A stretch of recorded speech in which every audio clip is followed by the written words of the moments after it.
What's going on, everybody? It's EricRayweather back here, and in today's video I will be doing my Madden 18 year-end review. It's now June. We're kind of wrapping up on Madden 18 and moving forward to Madden 19.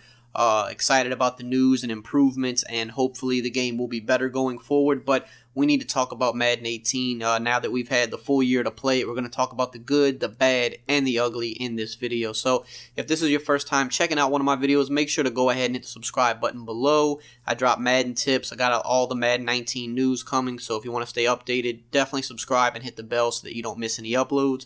So let's get right into it, the good, the bad, and the ugly. So I have more bad and ugly to talk about than good, but let's get the good out of the way first. Let's be fair, because there were some good things about this game that I did like.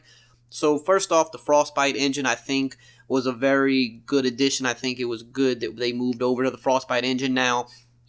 Obviously, we didn't get the full capabilities of that engine yet, but I knew that going in. I think most reasonable people knew that, you know, the first year on a new engine, you're not going to have the biggest leap in the world, or you're not going to get the full capabilities of it, because that's just not possible. And I think that's part of the reason that Madden 18, in a sense, kind of felt like a carbon copy of Madden 17. There were definitely some additions to it and definitely some things that got better, but when you're moving over to a new engine, a lot of times that happens. You kind of get a game that's a lot like it was the previous year in most aspects, because you're working with a brand new technology. I thought Frostbite did a lot for graphics, especially for lighting. The lighting looked really good this year, in my opinion, and of course, anytime you move to a better engine, you can expect a graphical improvement.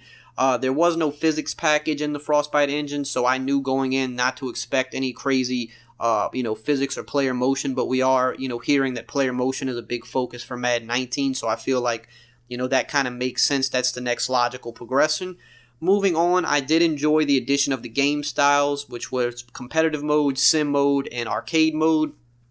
Competitive mode made it to where, if you met thresholds, you wouldn't, have the random drops or overthrows. And even though we still did see that a little bit, I feel like it was at least a little better than it had been in the past couple years, but it definitely still needed some work.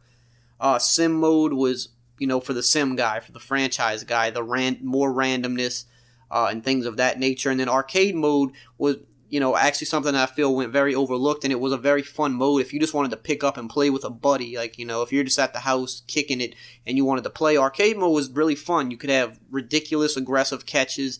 Every hit stick is like a fumble, trucking over people more so. Like, it felt more arcadey. It still obviously has the Sims. Madden is still more of a sim style game. It's not like arcade mode is NFL Blitz or anything, but you just definitely had that ability to make more crazy catches and coverage and hit stick people. And it definitely the most fun pick up and play mode if you're playing with a buddy that maybe isn't as good at Madden as you, but y'all just want to like mess around on the game. Thought arcade mode was really fun, and I wish that they would have allowed us to play online in arcade mode, because I feel like that could have been fun. The ID the mic feature I thought was a great addition. Now, did it work 100% maybe as we thought it would? No, of course, at times, even if you ID'd a blitz, it would still come in, but it definitely seemed like it definitely helped pick up blitzes that in years past would have been a lot harder to pick up. It didn't work 100% of the time. It wasn't foolproof, but it definitely did add another layer to the game, and it definitely did help pick up some blitzes. And then to piggyback off that, I thought blocking this year had a major improvement. Now, blocking, of course, still does need a lot of work. It still needs to continually get better every year, but I would say the offensive line and the running back blocked way better this year than they had in any of the previous Maddens. I mean, no blitz was just like 100% consistent this year, whereas pretty much every other year you at least had one blitz. Last year it was nickel blitz. The year before that, I forget what blitz it was, but every year there's a blitz that pretty much comes in 99% of the time no matter what you do. This year that wasn't the case. A lot of blitzes, were 50-50. Even if you were bringing 5 or 6 guys, a lot of times they weren't consistent every single down. I thought the running back blocked a lot better in the backfield this year, whereas last year you could block the running back in the backfield and he would just ignore every blitzer. He was useless. This year the running back would slide over, pick up blockers. It wasn't as easy to confuse the tackles this year, whereas like last year you could blitz a guy from the sideline and the tackles would just never go out there to try to get him. That didn't really work as well this year. So I think blocking definitely took a big step forward this year. Still needs more work, but I mean, I'm giving credit where it's due. The blocking in years past has been absolutely horrendous. This year it was at least pretty decent most of the time.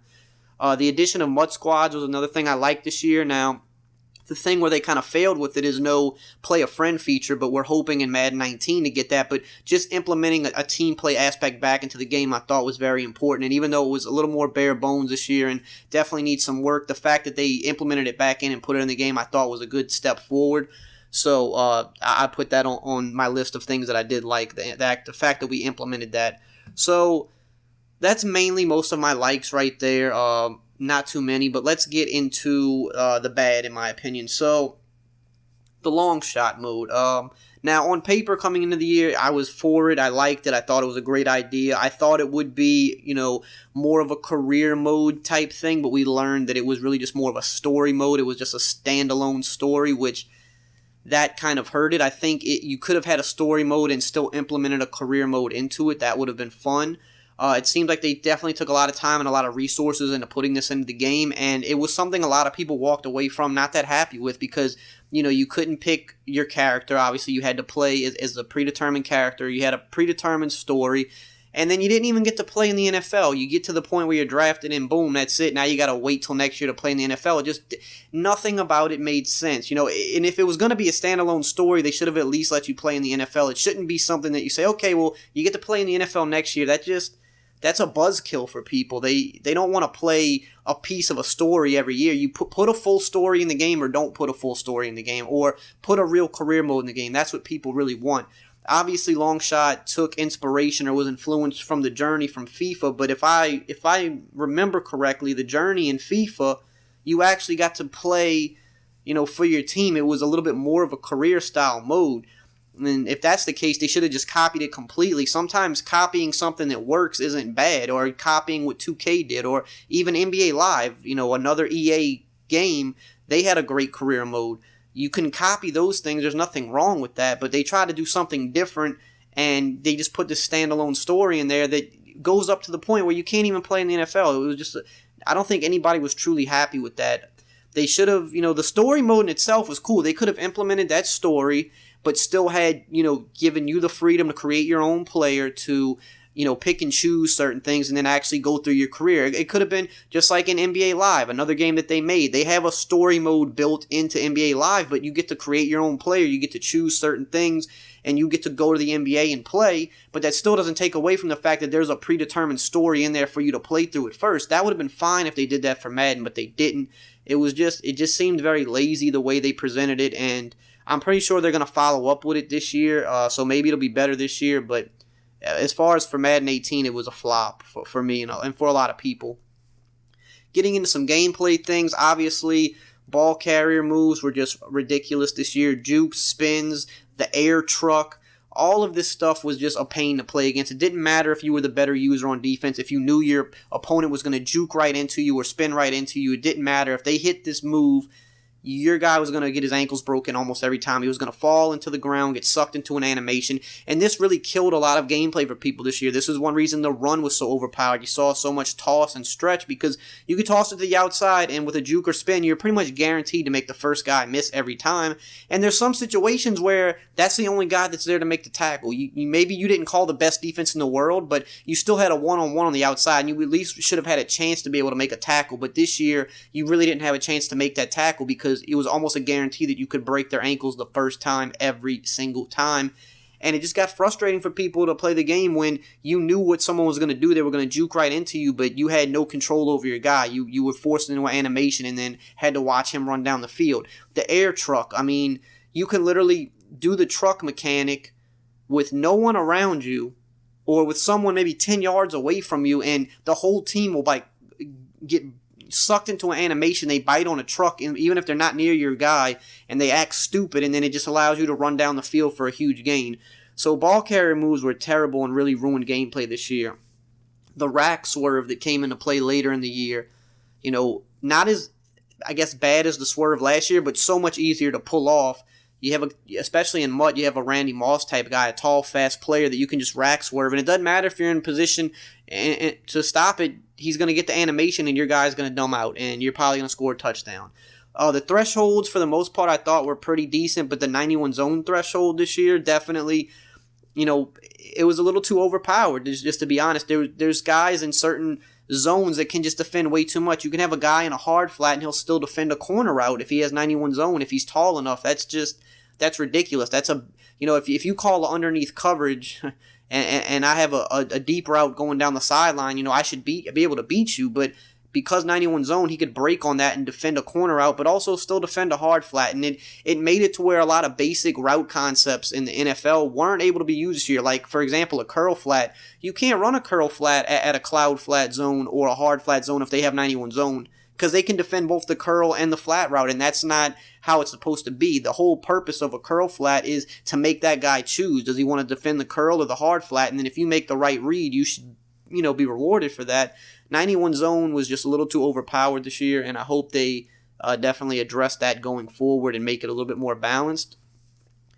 So moving along to Ultimate Team, Mutt content wasn't great this year. That was a big complaint.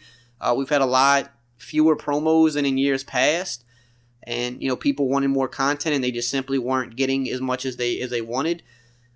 The lower overalls for elites I thought was kind of a bad move. Yeah, it made people feel better, like, oh, I'm pulling an elite, but really you're pulling a card that would have been considered a gold card in years past. You're pulling an 80 overall. It doesn't really feel like an elite, and it just kind of cheapened the mode for me, and I think for a lot of people. You had cards with underwhelming stats late in the year. I mean, for example, all of the golden tickets that have been coming out, a lot of people have been complaining. You're having a lot of golden tickets, which are supposed to be the top end, the best of the best cards that you're going to see all year. And most of these golden tickets are coming out, and a lot of them don't even have any 99 overall stats. And whereas years past, you had guys with like 101, 102 stats, and maybe those stats don't actually do nothing past 99, but at least it still looked good. But this year, you had all these golden tickets that most of them barely had any 99 stats, and it just kind of cheapened the whole experience.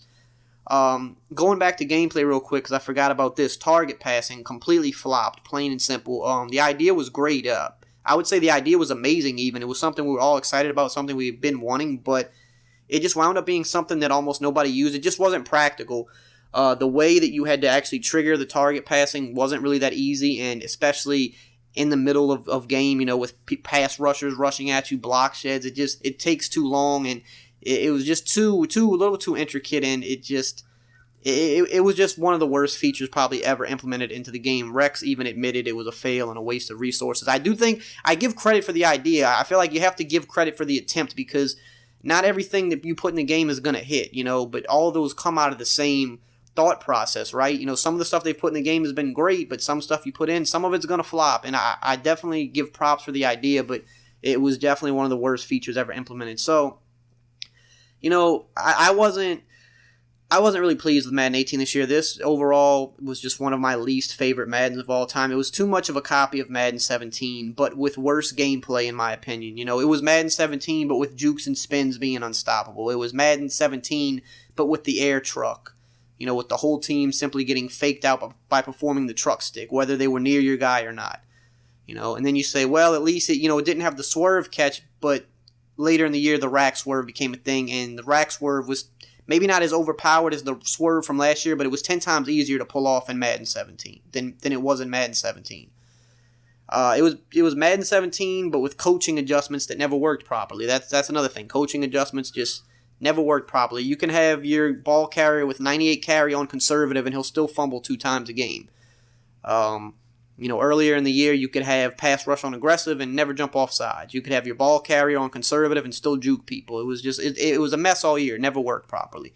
So, yeah, to me, Madden 18 was Madden 17, but with worse gameplay, in my opinion. And maybe a little bit better defense because of 91 zone, and that was it. So I hope going forward, Madden 19, the bar was really low, so I think Madden 19 has to be better. That's just my opinion. Other people may feel differently, but what did y'all think of Madden 19, and what did you think about Madden 18, and what do you think about going into Madden 19? Let me know in the comments below.